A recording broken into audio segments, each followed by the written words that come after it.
Good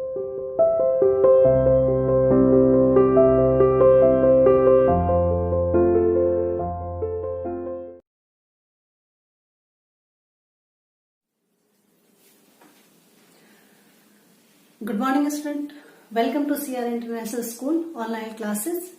बेटा, आज हम 12वीं कक्षा में एक पुस्तक है माध्यम और अभिव्यक्ति, उसका एक पहला पार्ट है जनसंचार के माध्यम, उसे हमें आज पढ़ना है। 12वीं में ये जो किताब है ये मैंने 11वीं में ही आपको इसके नोट्स बनवा दिए थे, तो वो अपनी पुरानी कॉपी जो है वो आप ध्यान में रखें कि आपने कहाँ रखी हुई है।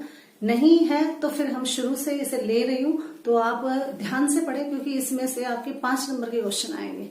ठीक है, तो आपने ध्यान से पढ़ना है, गौर से, और पुरानी कॉपी की मदद से आप इसकी हेल्प ले सकते हो। बाकी आपके साथ साथ नोट्स भी आपके मैं अवेलेबल करा रही हूँ, असाइनमेंट आपके आते रहेंगे। ठीक है, तो डेली आपने 1 चैप्टर 2 चैप्टर जो भी आपको पढ़ाया जाता है, ये वीडियो जो है वो मिस नहीं करनी है, आपने देखनी है। ठीक है, तो हम पढ़ रहे हैं कि माध्यम और अभिव्यक्ति का पहला चैप्टर, पाठ का नाम है जनसंचार के माध्यम। अब इसका नाम जो है, जन मतलब जनता, संचार का मतलब सूचना, जनता तक सूचना के साधन, यानी साधन क्या क्या होने चाहिए, यानी क्या क्या है।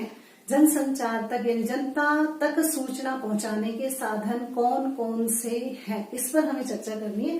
तो पहली बात हम ये देखिए कि संचार का मतलब क्या होता है। संचार का मतलब है बेटा दो व्यक्तियों के बीच में आदान प्रदान हो, किस बात का, विचार का, भाव का, सूचना का, विचार हो, यानी कि जो बात मैं आप तक पहुंचाना चाहती हूँ वो आप तक पहुंच जानी चाहिए। ठीक है, मेरे भाव, मेरे विचार, मेरी सूचना, जो मैसेज मैं दे रही हूँ वो पहुंच जाए। और वो कब पहुंचेगी? जब दो व्यक्ति आपस में बात करेंगे। ठीक है, आमने सामने बैठे हैं तो भी, यदि दूर हैं तो भी। फिर आता है कि जनसंचार के माध्यम कौन से हैं। जनसंचार के माध्यम होता क्या माध्यम मतलब है इसका। संचार का मतलब सूचना, माध्यम मतलब माध्यम। सूचना का माध्यम क्या है, यानी सूचना आप कैसे दोगे, सूचना कैसे देंगे। वे उपकरण या साधन जो हमारा संदेश, यानी ऐसे सिस्टम, जो उपकरण यानी यांत्रिक चीजें, जो उपकरण या साधन हमारा संदेश या हमारी बात एक दूसरे तक पहुंचाते हैं, यानी ऐसी चीजें जो हमारे समाचार को एक दूसरे तक पहुंचाएंगे, ऐसी चीजों को हम क्या कहेंगे, संचार माध्यम कहेंगे। फिर है कि जनसंचार के साधन कौन कौन से हैं, यानी कि जो जनता तक हमारी सूचना या व्यक्तियों तक हमारी सूचना पहुंचाते हैं वो कौन कौन से हैं। रेडियो है, टीवी है, सिनेमा है, टेलीफोन है, पत्र पत्रिकाएं। पत्र का मतलब यहाँ पर समाचार पत्र से है, पत्रिकाएं यानी मैगजीन से है। ठीक है, और इंटरनेट, इनसे हम अपनी सूचनाएं एक जगह से दूसरे जगह पर पहुंचाते हैं। ठीक है, इतना हो गया। अगला चलते हैं, आगे बढ़ना है हमें कि जनसंचार के मूल तत्व क्या है, यानी जनसंचार जब हम करेंगे तो उसमें कौन कौन सी चीजें होंगी, कैसे वो प्रोसीजर चलता है, कैसे वो काम करता है। तो उसमें पहला आता है आपका संचारक। संचारक का मतलब होता है जो सूचना देगा, उस व्यक्ति को संचारक कहा गया है। अर्थात वो मीडियम क्या है, माध्यम क्या है, स्रोत कौन है, बात को कहने वाला कौन है, उसे स्रोत कहते हैं। कई बार आता है जनसंचार के स्रोत बताइए। ठीक है, तो स्रोत का मतलब संचारक से ही है, जो समाचार भेज रहा है, जो मैसेज भेज रहा है उसको। दूसरा है कूटीकरण। कूटीकरण का मतलब होता है, कूट का मतलब यहाँ पर कोड चिन्ह, यानी कोड चिन्ह में हम शब्दों को जब बांध लेते हैं या कोड चिन्ह में लिख लेते हैं वो संदेश बन जाता है। ठीक है, और उसे इंग्लिश में कहते हैं एनकोडिंग। कई बार एनकोडिंग नाम आ जाता है कूटीकरण की जगह, तो आप कंफ्यूज नहीं होना है, वहां पर कूटीकरण या एनकोडिंग एक ही बात है। ठीक है, उसके बाद क्या होगा भाई, उसने संदेश को कोड में लिख दिया, बांध दिया। अब कूटवाचन, यानी कि जब वो मैसेज बंदे तक पहुंचेगा तब वो क्या कहलाएगा, कूटवाचन करेगा, अर्थात उसे समझने की कोशिश करेगा, उन चिन्हों को, उन कोड को पढ़ने का प्रयास करेगा, उसे कहेंगे डिकोडिंग। क्या कहेंगे, डिकोडिंग कहेंगे। फिर उसके बाद प्राप्तकर्ता, यानी कि उसको मैसेज मिल गया, जिसके पास आप मैसेज पहुंचाना चाहते हैं वो उसके पास मैसेज मिल गया है। फिर वो क्या होगा, प्रोसीजर आगे चल रहा है भाई, फीडबैक, यानी वो रिप्लाई करेगा, फीडबैक देगा अपनी, और फिर वापस वही प्रोसीजर शुरू हो जाएगा। यानी ये 5 तत्व हैं। पहले संचारक, जो समाचार देना चाहता है वो कोड चिन्ह में कुछ लिखेगा, फिर उसको मतलब पहुंचाएगा, तो उसके बाद क्या है वो पढ़ेगा, पढ़ने के बाद वो उसे मैसेज मिल जाएगा, मैसेज मिलने के बाद वो फीडबैक करेगा अर्थात रिस्पॉन्स देगा। इसको मैंने एक ग्राफ में आपको बताया है कि नंबर 1 पर मान लीजिए ये चीज है, यानी संचारक ने मैसेज मतलब सोच लिया है, फिर उसने मैसेज को लिख लिया है, फिर उसके बाद नंबर है कि कूट वाचन यानी पहुंचने वाले के पास पहुंच गया, लेकिन उसके बीच में क्या हुआ, उसके बीच में क्या आ रहा है, शोर आ रहा है। अब मैंने शोर क्यों लिखा है, क्योंकि कई बार क्वेश्चन आ जाता है शोर क्या होता है, यानी कि कूटीकरण और कूटवाचन के बीच जब वो संदेश पहुंचेगा और वो जब पढ़ने की कोशिश करेगा या सुनने की कोशिश करेगा तो उसके बीच में क्या आती है, एक डिस्टरबेंस आती है। ठीक है, उस डिस्टरबेंस को ही क्या बोलते हैं, शोर बोलते हैं। अब आपने देखा होगा जैसे आप कई बार फोन कर रहे होते हैं तो मैं यहाँ से बोलने की कोशिश करती हूँ तो आप कह रहे हैं मैडम आवाज नहीं आ रही है, ठीक है, या स्पष्ट सुनाई नहीं दे रहा है या बार बार बात कट रही है, तो वो कूटवाचन यानी जो मैंने संदेश दिया और जिसके पास पहुंचा उसके बीच में क्या हो गया, डिस्टरबेंस क्रिएट हो गई है, उसे कहते हैं शोर। जो बाधा आ जाती है, जो परेशानी जो बीच में आ जाती है उसे कहा जाता है शोर। ठीक है, उसके बाद ये मैसेज उस तक क्या है, यहाँ पर प्राप्तकर्ता के पास पहुंच गया, फिर उसने रिस्पॉन्स किया यानी कि फीडबैक दिया उसने अपना कि मुझे सुनाई दिया, रिस्पॉन्स मैं पूछ रही हूँ बेटा क्या हाल है, तो आप रिप्लाई कर रहे हो, रिप्लाई करना ही फीडबैक है। फिर वो वापस चलता है यानी कि यहाँ से फीडबैक से और हम यहाँ पर पहुंच गए, वापस फीडबैक दिया, फिर जो मैसेज करता है उसने फिर से वही चीजें बोली, ठीक है, फिर अगला मैसेज उसने पास किया, उसने सुना, उसको मैसेज मिला, मिलने के बाद उसने फिर से फीडबैक किया, यानी कि ये जो रिसाइकल चक्र है ये चलता रहता है। यानी कि हमारे इस तरह से काम करता है जनसंचार के ये जो तत्व हैं, ये इस तरह से काम करते हैं। कैसे करेंगे, पहले संचारक मैसेज को सोचेगा, फिर उसे शब्दों में कोड में बांधेगा, फिर वो मैसेज सुनेगा, फिर उसके बाद उसे मैसेज मिलेगा और फिर वो फीडबैक रिप्लाई देगा और फिर वापस उसके बाद बात आ जाएगी। इस तरह से ये प्रोसीजर जो है हमारा जो मैसेज है वो पहुंचता है। ठीक है,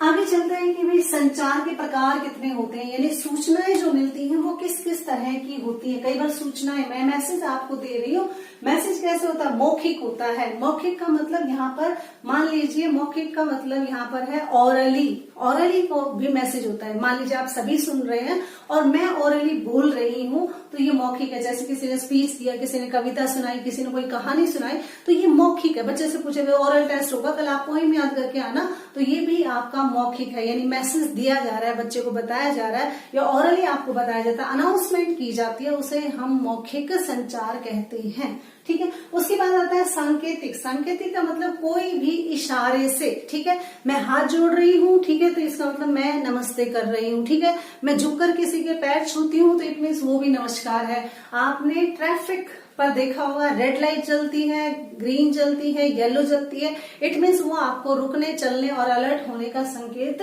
देती है। इस तरह से आप देखिएगा जो समाचार होता है वो कई बार संकेत में भी होता है। ठीक है, हम कई बार किसी छोटे बच्चे को बोल देते हैं जब वो शोर कर रहा होता है, चुप, ठीक है, बोलते नहीं है, सिर्फ उसे इशारे से बताते हैं, तो ये भी संकेतिक हुआ, यानी कोई सूचना हमने उस तक पहुंचाई। उसके बाद आता है आपका समूह संचार। समूह संचार का मतलब होता है ग्रुप में पढ़ना। ठीक है, ग्रुप में पढ़ने का मतलब जैसे मैं सबको कह रही हूँ बेटा सारे है ना जोर जोर से बोल के पढ़ो, ठीक है, तो आप ग्रुप में पढ़ रहे हैं, साथ साथ में हम कई बार परिवार में सभी सदस्य बैठकर किसी बात की चर्चा कर रहे होते हैं, तो सभी रिस्पॉन्स कर रहे होते हैं। ठीक है, किसी एक को बंधन नहीं है कि वही बोलेगा सारे सुनेंगे, ऐसा नहीं है, सभी रिस्पॉन्स करते हैं, यानी कि समूह चर्चा होती है। वाद विवाद जो प्रतियोगिता होती है, जो डिबेट होती है, वो भी समूह चर्चा में काउंट होती है। उसके बाद है कि जनसंचार। इसके बाद संचार का प्रकार क्या है, भाई जनता तक संचार कौन कौन से, जनता तक कैसे बातें पहुंचती है, रेडियो से, अखबार से, पुस्तकों से, साहित्य से। हमारी जो बातें हैं वो रेडियो से भी हम सुनते हैं, अखबारों में भी छपती हैं, पुस्तकें से भी हम अपना ज्ञान बढ़ा सकते हैं, साहित्य से भी हमें मौखिक चीजें पता चलती हैं। आप पुराना साहित्य पढ़ोगे तो आपको पुरानी चीजों का ज्ञान होगा, यानी कि वो बात पता चलेगी पहले के लोग क्या कहना चाहते थे, क्या कहते हैं।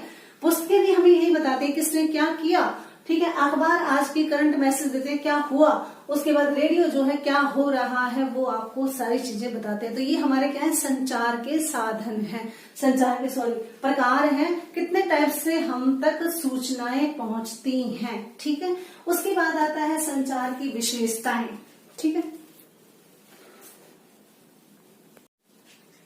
संचार की विशेषताएं क्या है, यानी जो मैसेज हम दे रहे हैं उसकी क्या विशेषताएं होती हैं। एक तो ये कि जो भी आप रेडियो, अखबार, साहित्य पुस्तक जो पढ़ रहे होते हैं उसकी क्या खासियत है, जो मैसेज आप तक पहुंचता है उसकी खासियत ये है कि वो सार्वजनिकता यानी सभी वर्ग के लिए है। किताबें जब छपती हैं तो मेरे और आपके लिए ही नहीं, वो सभी के लिए, उच्च वर्ग से लेकर निम्न वर्ग के सभी बच्चों के लिए उपलब्ध होती हैं। उनमें कोई जाति, रंग, रूप, आकार, धर्म के नाम पर भेदभाव नहीं किया जाता। यानी जो मैसेज है वो रंग, रूप, धर्म, जाति के आधार पर नहीं, वो सबके लिए कॉमन दिया जाता है। ठीक है, उसके बाद है व्यापकता। व्यापकता का मतलब है ये थोड़े तौर पर नहीं, सीमित तौर पर नहीं, इसका एरिया बहुत बड़ा है। घर पर न्यूज आता है, वो मेरे घर ही नहीं आता, वो पूरे विश्व में जितने भी घर हैं वहां तक न्यूज पेपर पहुंचते हैं। तो इसका दायरा कितना है, व्यापक है, बहुत बड़ा दायरा है इसका।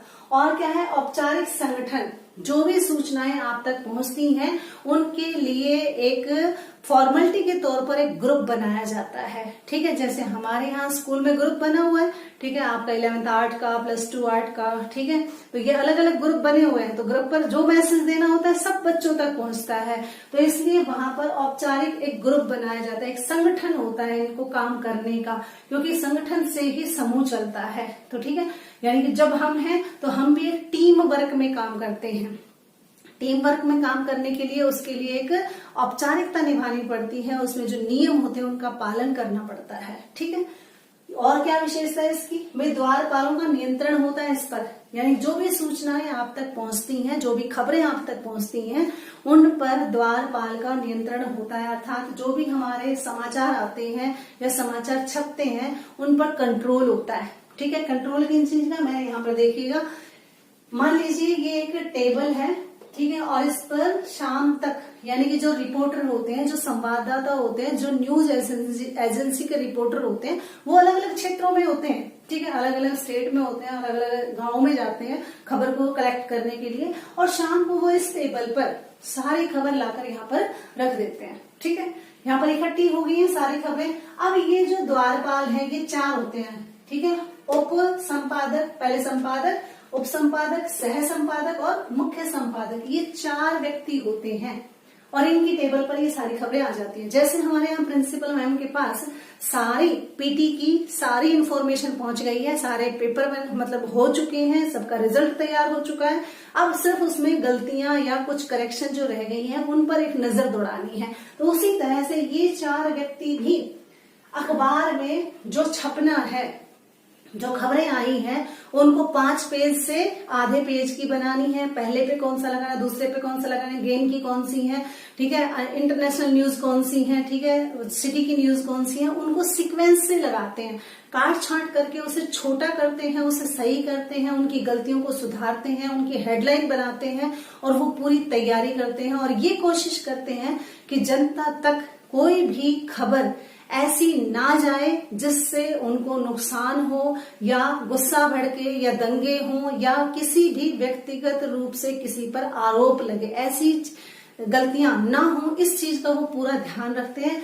इसलिए इसको कहा गया है द्वारपालों का पूरा नियंत्रण। यानी जैसे आपके स्कूल में सिक्योरिटी गार्ड किसी अननोन पर्सन को नहीं आने देते या आने देते हैं तो उसकी पूरी इंक्वायरी करते हैं, उसी तरह से यहाँ पर कोई भी खबर जब आएगी तो उसकी पूरी छानबीन होगी, उसको काट छांट किया जाएगा, छपने लायक है या नहीं है, छापी नहीं है या नहीं है, कौन सी इम्पोर्टेंट पहले रखनी है बाद में रखनी है, ये सारी चीजें ये 4 बंदे करते हैं। इसलिए इन्हें कहा जाता है द्वारपाल का नियंत्रण, यानी सूचना पर कंट्रोल होता है। ठीक है,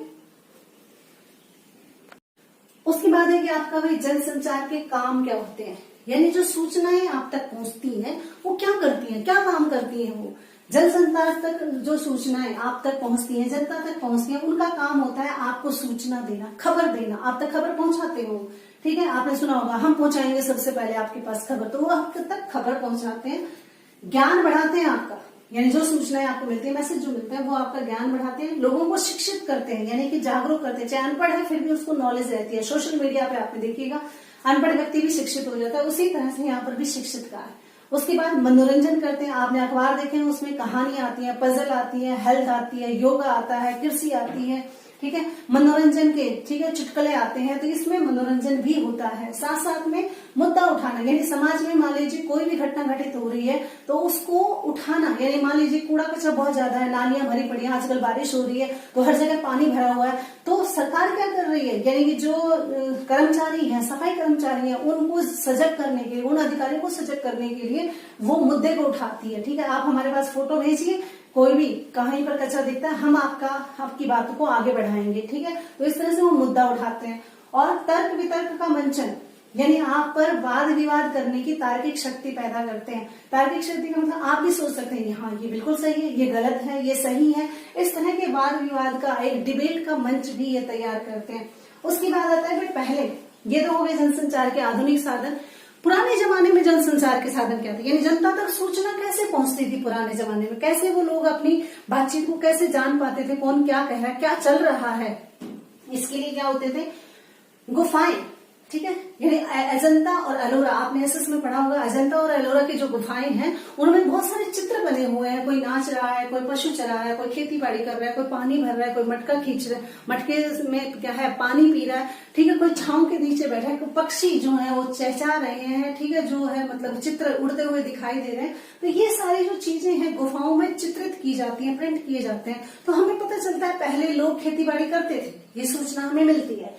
उसके बाद शिलालेख है, बहुत सारे हमारे राजा महाराजा भी हुए हैं जिन्होंने बहुत बड़े बड़े शिलालेखों में अपने कारनामे छपवाए हैं। आपके गांव में भी पंचायत जो होती है वो एक बोर्ड लगा देती है, इतने ये था, इतने ये था, हमने ये कराया, वो कराया, वो सारी चीजें उसमें होती है। सांग होते थे, कथावाचक, यानी कि चौपाल पर बैठकर कथाएं सुनाते थे लोग। पहले का राजा ये हुआ करता था, उसने भाई ये किया, उसने ये किया, उसके दादा ये थे, परदादा ये थे, ये सारी चीजें। ताम्रपत्र, ताम्रपत्र का मतलब जो भी आपने देखा होगा, पहले कागज तो थे नहीं, तो कागज के पत्तों पर क्या है लेख लिखे जाते थे, पत्तों पर लिखे जाते थे, तो उसे ताम्रपत्र कहते थे। कठपुतलियों के सांग होते थे, आजकल तो फिल्मों में रोमांस वैसे दिखाया जाता है, पहले कठपुतलियों से, यानी एक राजा है, ये रानी है मान लीजिए, और कठपुतलियों के सांग दिखाए जाते थे। नुक्कड़ नाटक, नाटक जो है नुक्कड़ का मतलब गांव की चौपाल पर, कहीं चौराहे पर नाटक किए जाते थे, खेल तमाशे होते थे, रामलीला वगैरह होती थी, प्रभात फेरियां, यानी सुबह सुबह भजन कीर्तन के माध्यम से लोगों को जागरूक किया जाता था। ठीक है, तो ये हमारे तक या जनता तक ये सूचनाएं पहुंचाई जाती थी। तो इसलिए इस पाठ का नाम है जनसंचार के साधन। पहले क्या थे, अब क्या है, और क्या क्या उनके काम है, कैसे प्रोसीजर होता है, ये सारा हमने आज जिक्र किया। तो इसको आप 11वीं में जो पढ़ाया था वो नोट्स, वो कॉपी निकालिए और इसे दोबारा रिवाइज कीजिए। अगली वीडियो में अगला चैप्टर, तब तक के लिए इसे पढ़ना है, समझना है।